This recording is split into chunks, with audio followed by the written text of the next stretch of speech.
gouvernement. Voilà quelques-uns des titres du journal, mais à l'Assemblée ce soir il y avait un autre débat très important, le débat sur la politique africaine de la France. Le ministre des Affaires étrangères Jean-François Poncet a souligné dans son intervention que la France n'avait pas de visée hégémonique sur l'Afrique. Il a d'autre part justifié les interventions françaises en Mauritanie, au Tchad, au Zaïre et en Centrafrique par les menaces sur la sécurité de ces pays. Dans la soirée, les représentants de l'opposition répliquaient très vivement. Alors écoutons successivement Jean-François Poncet et Jean-Pierre Chevènement du Parti socialiste. De grâce, que l'on cesse sur ce point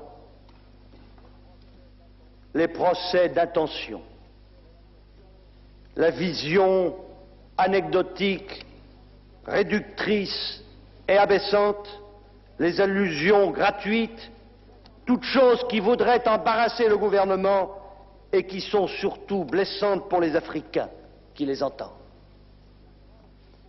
La France ne poursuit aucune visée hégémonique de quelque nature et sous quelque forme que ce soit. Quelle inconséquence, quel irréalisme d'ailleurs y aurait-il de sa part à tenter de ravir des responsabilités qu'elle a tant contribué à transmettre à ceux qui les exercent légitimement aujourd'hui. Je veux le dire avec toute la netteté désirable et de manière que ce soit entendu comme il convient en France et ailleurs. Il n'y a pas d'ingérence de la France dans les affaires des pays africains. Quelle différence y a-t-il par rapport à ce que fait la France à Bangui entre notre comportement et celui des soviétiques à Prague? C'est très difficile, mais nous y sommes toujours, car le système Bokassa survit sans Bokassa et avec l'aide de nos parachutistes, avec un pantin arrivé dans la soute d'un transal militaire. On nous a expliqué que la France pouvait être fière de ses soldats, qu'aucun coup de feu n'avait été tiré. Cela est faux d'après les informations dont je dispose.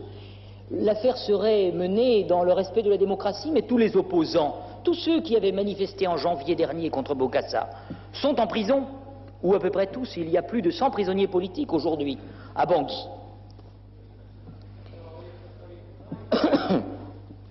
Si on rentre dans cette problématique, effectivement, mais il n'y a plus aucune raison que nous soyons ce que nous sommes et que nous soyons la France. En tout cas, nous socialistes, nous en avons une toute autre idée, et une idée plus contraignante que la vôtre. Et nous n'admettons pas que vous puissiez vous laver les mains contre le processus suivi par Bokassa, qui d'intime et parent du président de la République s'est transformé subitement en ennemi du genre humain, anthropophage, corrompu, corrupteur, etc., etc. Mais tout cela n'était-il pas déjà vrai lorsqu'on s'embrassait sur la bouche?